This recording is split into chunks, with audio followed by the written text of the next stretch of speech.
Muy buenos días, amados pastores, hermanos y hermanas en el Señor. Dios sea bendiciéndole a cada uno de ustedes en esta hermosa mañana que el Señor nos ha dado. Acá un poco fría, helada, siento frío, pero Dios sea bendiciendo nuestras vidas. Eh, Saludamos a todos quienes se han conectado también y al último que se conectó, la pastora me dice que le mande saludos, me parece que es Telo, de la ciudad de Maullín. Que Dios sea bendiciéndole grandemente al hermano de nuestro hermano Paulo Huayco. Dios sea bendiciéndole a Walter. Así que muchas bendiciones en esta mañana, cariños desde acá, desde Calbuco, para cada uno de ustedes, desde la zonas donde se encuentran de las ciudades, desde Santiago, Puerto Aysén, Puerto Ibáñez, desde Puerto Natales, nuestra hermana Gladys, desde Chile Chico estaba nuestro pastor Ariel, como también de Puerto Cines, nuestra hermana Verónica Ruiz. Dios sea bendiciéndoles a cada uno de ustedes en este día tan hermoso que el Señor nos ha regalado y nos ha prestado para vivirlo. Y quiero que desde ya empiece a buscar en su Biblia el libro de Mateo capítulo 5, nos corresponde el versículo 4 en esta mañana. Y si mientras usted lo busca, en más de alguna oportunidad hemos mal interpretado un versículo bíblico o un versículo de la Biblia. Lo entendemos de una forma muy diferente a lo que realmente quiere decir y a veces nos alejamos al verdadero significado de este pasaje bíblico que muchas veces hemos leído o se nos ha enseñado o hemos instruido. En más de alguna ocasión lo hemos mal enseñado o mal utilizado y alentado a otras personas. Y se aleja totalmente de lo que realmente Cristo entregó, que Cristo nos quiso decir. Hoy en la mañana veremos uno de esos versículos eh, que nos hablan de eso. Saludamos a Miguelito, junto a tu familia allá en Chillán, sé que están visitando. Ellos son de Puerto Natal y se encuentran en estos momentos en Chillán. Y te saludamos a la distancia también, Miguelito. Dios sea bendiciendo tu vida junto a tu hermosa familia, tus retoños que te acompañan allá y están disfrutando de las bondades de Chillán. Y disfruta de aquella gastronomía que existe también en Chillán, es muy sabrosa, que la hemos nosotros vivido y acariciado y también poder disfrutarla. Como les dije, el libro de Mateo capítulo 5 versículo 4 le damos lectura en el nombre de nuestro Señor Jesucristo. Bienaventurados los que lloran, porque ellos serán consolados. Le doy lectura una vez más. Bienaventurados los que lloran, porque ellos serán consolados. Si nos recordamos la semana pasada cuando hablábamos qué significaba bienaventurado, nos recordábamos de que venía de la palabra Macarios del griego y quería decir y hablar sobre de una persona que era próspera, que no tenía problemas económicos, que no tenía problemas de salud, y normalmente los griegos se lo atribuían mucho a sus dioses. ¿Por qué motivo se lo atribuían a sus dioses? Porque ellos reconocían en aquellos dioses que los griegos tenían que no, ellos no pasaban zozobra, ellos no pasaban tristeza, ellos no pasaban amargura, ellos vivían felices, ellos no iban a incluso a morir. Entonces a ellos los griegos le atribuían esta palabra de bienaventurado, porque ellos no pasaban ningún problema de los que vivimos nosotros o vivían los griegos terrenalmente, es decir, dolores, angustia, lloro, gemir, sufrimiento, enfermedades, que catástrofes, nada de eso los dioses griegos vivían. Entonces por eso ellos atribuían la palabra de que ellos, los dioses de ellos, eran bienaventurados. Y cuando Jesucristo va y le dice es decir, le dice a una cultura donde se hablaba el idioma griego, donde normalmente estaba la cultura helenista, y le dice bienaventurados aquellos primero a los que eran pobres en espíritu, y no se refería a los pobres que no tenían riqueza, que no tenían prosperidad, sino que a los pobres que reconocían en Jesucristo, reconocían la necesidad del ser humano que tiene de Dios, y al reconocer eso eran pobres en espíritu, y de los tales era el reino de los cielos. Y después viene este otro versículo, este otro enseñanza en el cual quiere Jesucristo, y para muchos puede ser, y por eso digo que a veces lo hemos mal utilizado cuando hemos dicho bienaventurados los que lloran, porque ellos recibirán consolación, o porque ellos serán consolados.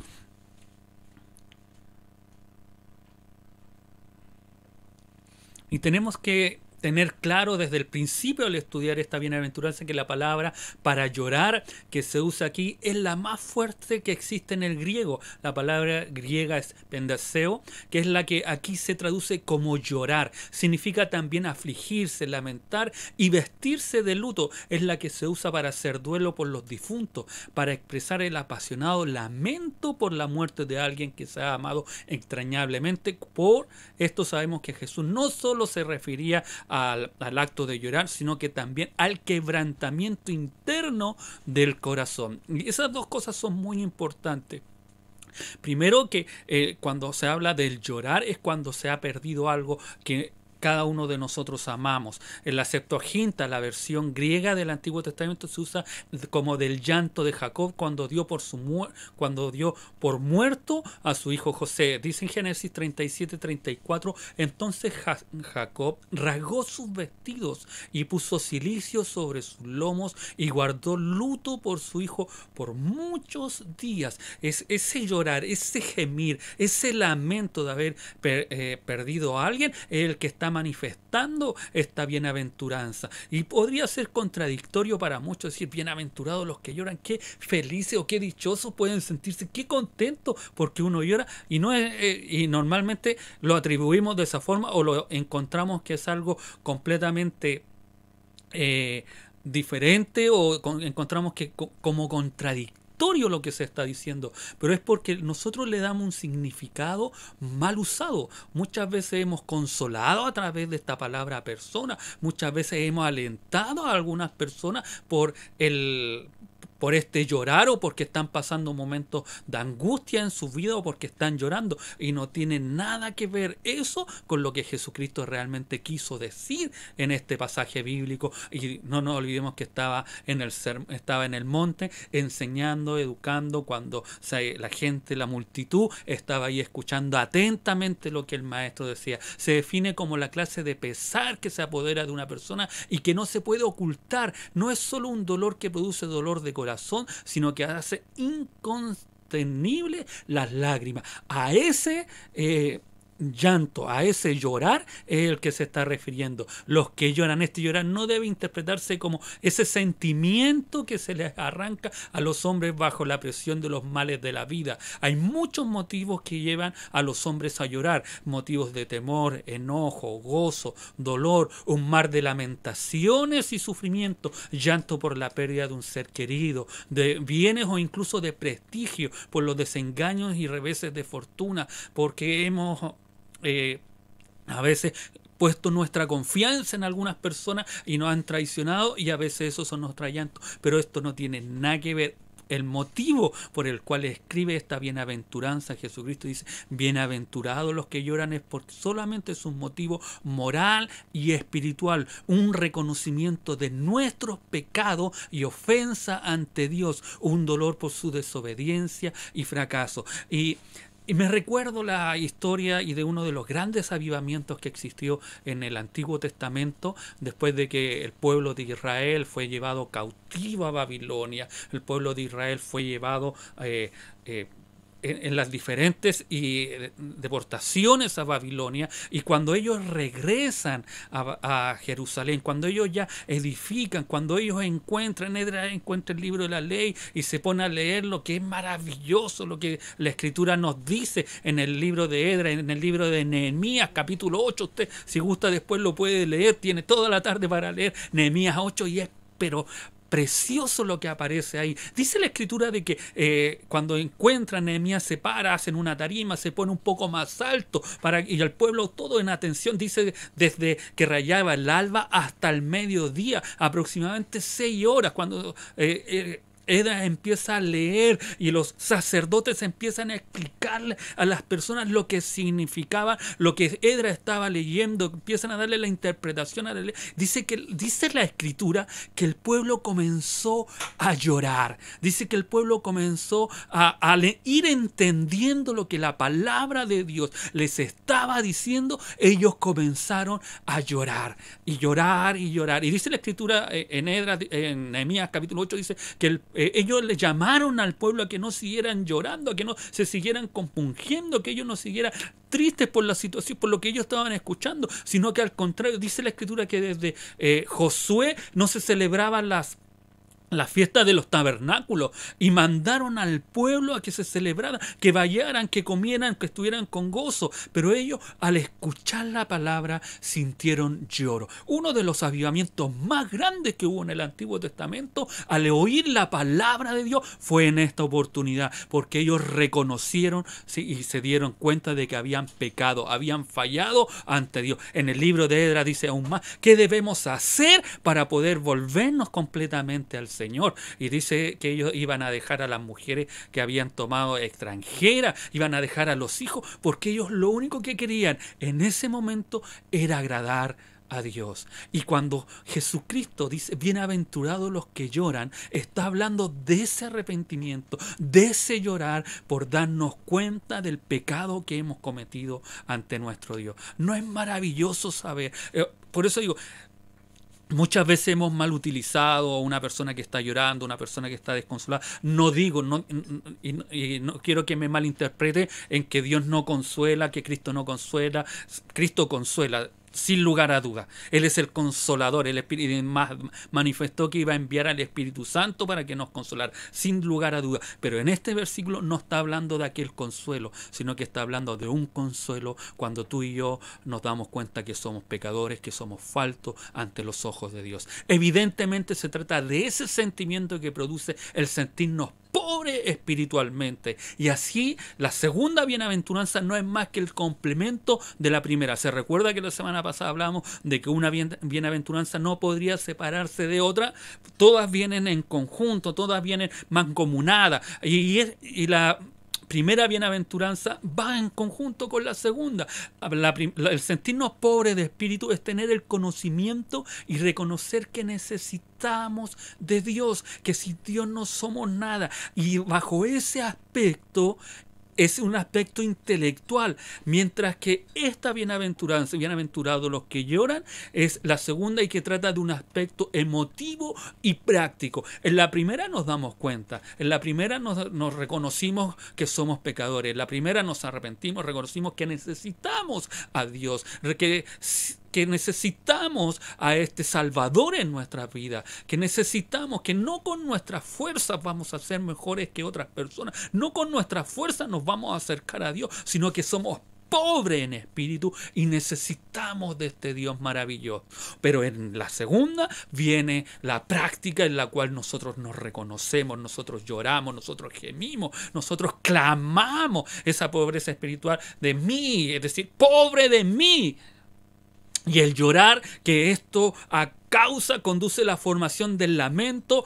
¡Ay de mí que soy muerto! Esa es la expresión cuando lloramos, cuando tú y yo manifestamos en llanto, en lamento, en reconocer con nuestro llanto, con nuestras lágrimas, que hemos pecado ante Dios. Estamos diciendo, ¡ay de mí que soy muerto! ¡Ay de mi persona que viendo a este Dios tan santo, a este Dios tan glorioso, a este Dios tan maravilloso, a este Dios tan majestuoso, nos miramos como que somos aquella persona? ¿Cómo puedo llegar a este Dios? ¿Cómo este Dios tan grande tiene misericordia de mí? Y eso nos produce llanto, nos produce dolor. Si tú, amado hermano, que a lo mejor fallas, amada hermana, o incluso uno a veces que peca ante Dios y no siente llanto, no siente compungimiento en su corazón, no sentimos compungimiento en nuestro espíritu, debemos preocuparnos. No podemos pecar y como que si aquí no ha pasado nada, borrón y cuenta nueva, y a veces nuestras lágrimas son aquellas, como lo dice aquel refrán o aquel dicho muy popular para muchas personas, que nuestras lágrimas son solamente lágrimas de cocodrilo. En cuántas ocasiones, en cuántas manifestaciones a veces, e incluso cuando hay un problema familiar, cuando hay un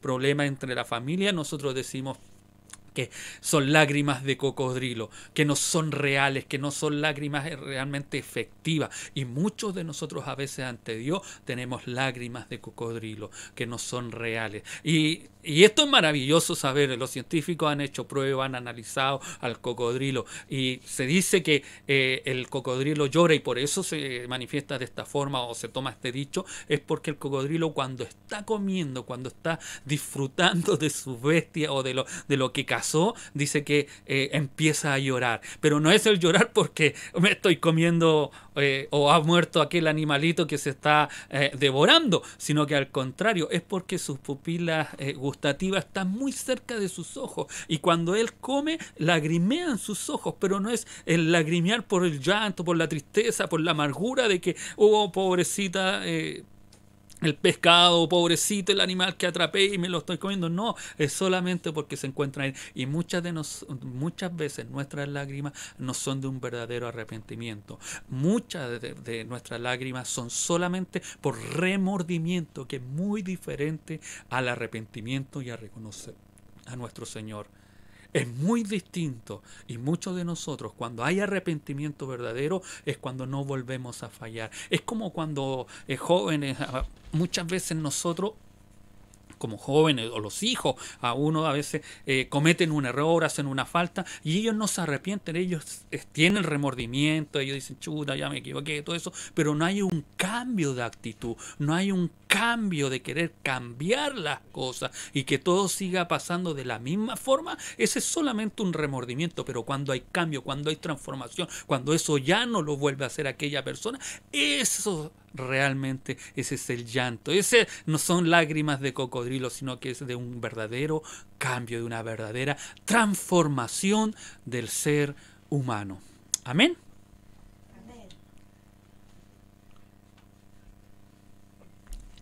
Las lágrimas manifiestan un sincero arrepentimiento y deseo de reconciliarnos con nuestro Señor.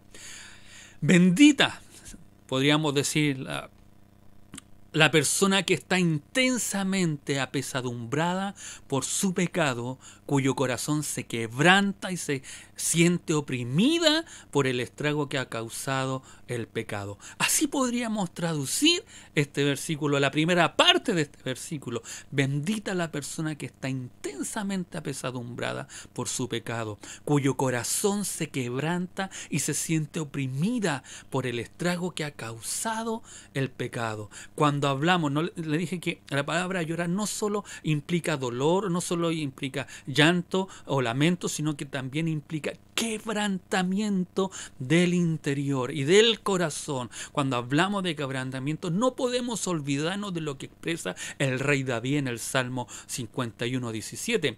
Los sacrificios de Dios son el espíritu quebrantado, el corazón contrito y humillado. Isaías también dijo que Dios habita en la altura y la santidad y con el quebrantado y humilde de espíritu, para hacer vivir el espíritu de los humildes y para vivificar el corazón de los quebrantados.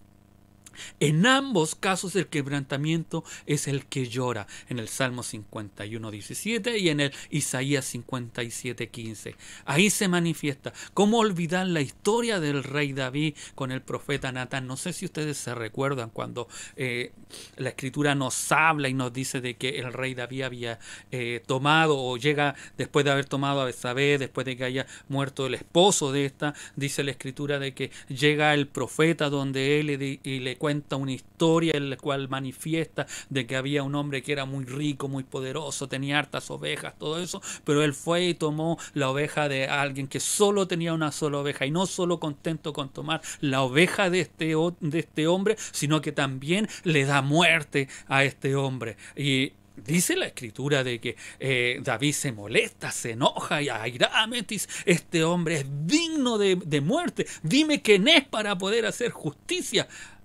Y el profeta Natán lo mira y le dice, ese hombre eres tú.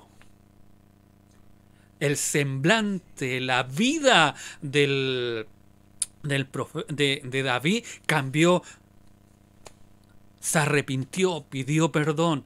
Y es más, y ahí es donde se dice que se escribe este Salmo 51, donde él se lamenta, donde él pide perdón, donde él reconoce su condición y donde aún más sabe que una de las cosas que más me maravilla de David es que él no le pide que le quite el reino, que le quite las tierras, que le quite las propiedades, que le quite el nombre que él tenía. No, lo que más llora David es que dice que su presencia, la presencia de Dios, no sea quitada de su vida. Qué maravilloso que tú y yo, cuando estamos en este quebrantamiento, cuando Dios nos quebranta, cuando Dios nos da y nos dice, ¿sabes qué? Estás mal en la condición que estás viviendo, no puedes seguir de la misma manera, y nos damos cuenta, Dios nos abre los ojos, porque necesitamos a veces que una palabra de Dios, que una predicación, que un verso de la Escritura abra nuestros ojos para darnos cuenta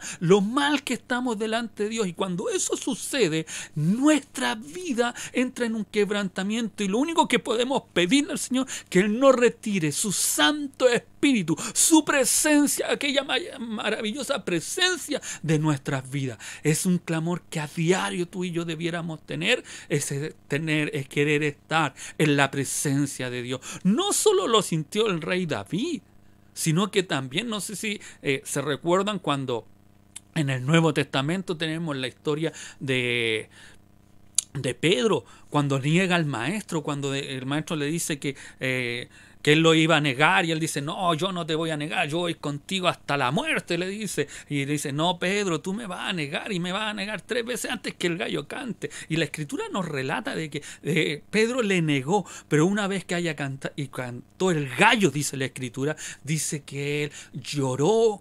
amargamente.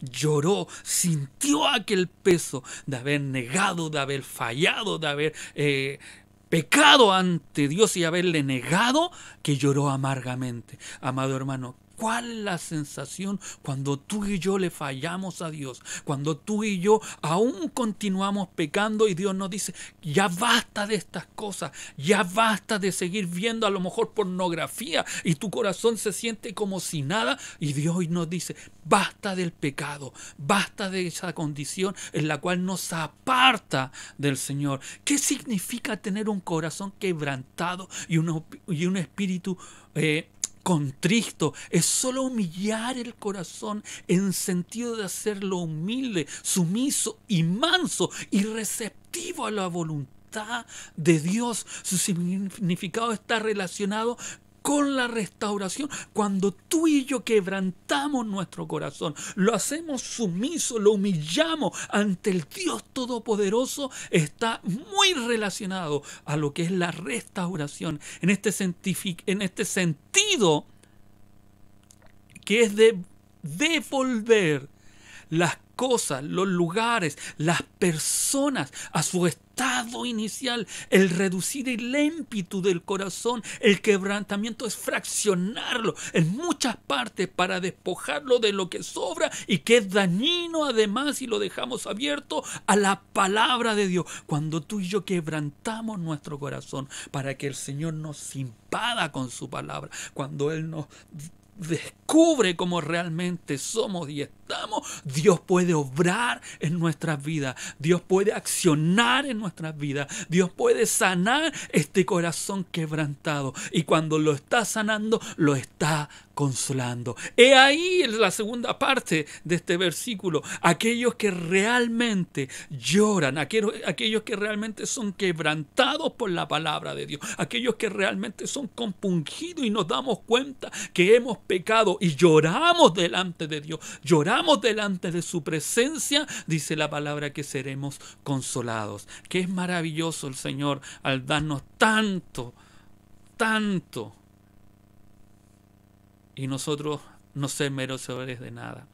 Tanto para quebrantarlo y posteriormente a esto restaurarlo es necesario el arrepentimiento. Es más, no hay un quebrantamiento sin arrepentimiento, pues el primero es consecuencia del segundo. Cuando tú te arrepientes, hay quebrantamiento del corazón. Cuando no te arrepientes, cuando solamente, como lo dije anteriormente, es un remordimiento, no hay un verdadero quebrantamiento. La promesa de perdón de pecados es para los que quebrantan su corazón, es decir, para quienes lo transforman en un corazón humilde, sin arrogancia, sin orgullo, para que el Señor lo vivifique. Los que tienen un corazón quebrantado y un espíritu contrito están dispuestos a hacer, mire, escuche bien, están dispuestos a hacer todo lo que Dios les pida, sin oposición ni resentimiento. Solamente aquellos hombres y aquellas mujeres que realmente tienen un corazón quebrantado y un espíritu contrito están dispuestos a hacer todo lo que Dios les pida, sin oposición, sin ni resentimiento. Estamos dispuestos a decirle: sí, Señor, haz tu voluntad en mí. Podemos rendir nuestro corazón, dejamos de hacer las cosas a nuestra manera y aprendemos a hacer según la manera de Dios, que es algo que nos cuesta bastante. Muchas veces nosotros lo hacemos a nuestra forma, a nuestro criterio, a nuestro pensamiento y no a la manera de Dios. Qué maravilloso es cuando tú y yo podemos reconocer que necesitamos a Dios. Qué maravilloso es saber cuando nosotros podemos comprender, amados hermanos, que Dios es el que hace las cosas en nosotros y debemos obedecerle en todo.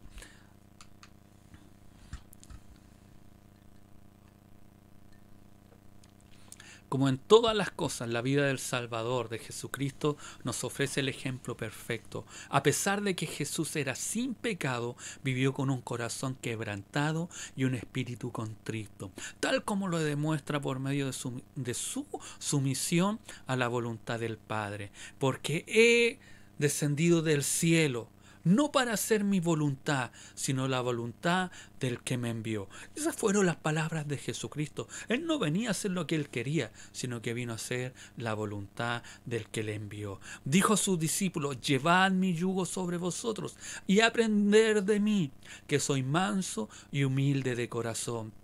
Y cuando llegó la hora de hacer el sacrificio final que formaba parte de la expiación, Cristo no rehusó beber la copa amarga o la amarga copa, sino que se sometió totalmente a la voluntad de su Padre.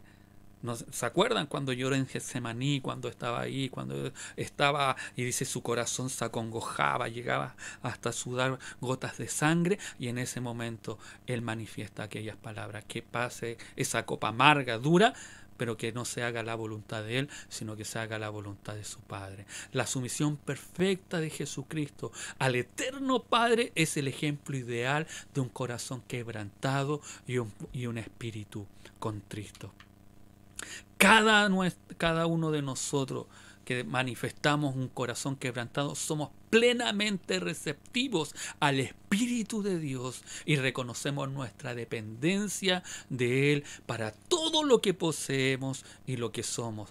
Tal sacrificio implica renunciar al orgullo en todas sus formas, y así como un alfarero experto modela el barro con las manos, el maestro puede moldear y darle forma con sus manos a los de corazón quebrantado. Amados hermanos, cuando una vez más tú y yo leamos esta porción de la palabra, esta bienaventuranza, dichosos aquellos hombres, y por eso dichosos, felices aquellos hombres que lloran, aquellos hombres que tienen un corazón quebrantado, dichosos aquellos hombres que reconocen su condición y quebrantan su corazón, y somos humildes y humillamos a la presencia del Señor. Dice la Escritura que ellos, y solamente ellos, solamente aquellos hombres que pueden quebrantar su corazón, solamente aquellos que pueden llorar, compungirse por el pecado que han cometido, solamente ellos serán consolados. Es una promesa firme del Rey de Reyes y Señor de Señores. Es una promesa firme del Alfa y el Omega, el principio y el fin del Dios Todopoderoso. Es una promesa que el verbo en tiempo futuro no indica que tendrán que esperar para recibir la consolación, sino expresa más bien la certeza de que efectivamente recibirán el consuelo. Cada vez que tú y yo nos humillemos ante las plantas del Señor, cada vez que tú y yo realmente quebrantemos nuestro corazón ante el Señor, seremos consolados. Eso es lo que quiso decir Jesucristo en bienaventurados los que lloran, ya que ellos serán consolados. Tú y yo, amado hermano, si lloramos al Señor, si nos arrepentimos ante Dios, si nos presentamos ante Dios con un corazón quebrantado, con un corazón sincero, con un espíritu contrito, cuando nos damos cuenta de nuestra pobreza espiritual y que sin Dios no podemos hacer nada, y dejamos la altanería que a veces tenemos, nosotros nos vamos a poder dar cuenta, amados hermanos, cuando dejamos aquel pecado, cuando nos manifestamos de esa forma, nuestro corazón será consolado. No consolado porque estamos llorando por las amarguras, porque no nos dieron esto, porque no recibimos esto otro, no por la situación que está viviendo el país, no por la situación a lo mejor de una enfermedad o de algo que estamos viviendo. No se refiere a ese consuelo, sino que se refiere al consuelo de nuestra condición como seres humanos ante Dios. Ante Dios, que éramos unos pecadores y que solamente por la misericordia de Jesucristo, por ese amor que Él tuvo, por esa humillación, dejando todo Jesucristo, dejándolo todo, toda su gloria, todo su esplendor, y venir a encarnarse en un ser humano, padecer las cosas que Él padeció, solo por amor a nosotros, cuando nosotros nos damos cuenta de que le hemos fallado a Dios, creyéndonos aún mejores que otros, más buenos que otros. Pero cuando nos damos cuenta de nuestra condición y lloramos y gemimos a Dios y le pedimos perdón y contristamos nuestro corazón, nos humillamos ante Él y lloramos de esa forma, viene el consuelo a nuestras vidas. Dios nos consuela. Dios nos da vida. Dios nos vivifica en su verdad. Amado hermano, que Dios te bendiga grandemente en esta mañana. Si hemos equivocado el camino, si hemos cerrado el camino, si hemos pensado que seremos consolados solamente por llorar, pero en nuestras vidas no ha habido ese arrepentimiento, ese compungimiento, ese quebrantamiento de espíritu, es necesario que de hoy día en adelante empecemos a quebrantarnos. No puede ser que fallemos ante Dios y nos dé lo mismo. No puede ser que pequemos ante Dios, que sigamos con las mismas malas prácticas y no nos pase nada en nuestra vida. No puede ser eso, al contrario. Cuando la palabra del Señor nos compunja, cuando la palabra del Señor nos abra los ojos en lo malo que estamos haciendo, realizando, es menester poder humillarse completamente a las plantas de Cristo. Que Dios te bendiga en esta mañana. Vamos a una alabanza que tenga nuestro hermano Giovanni.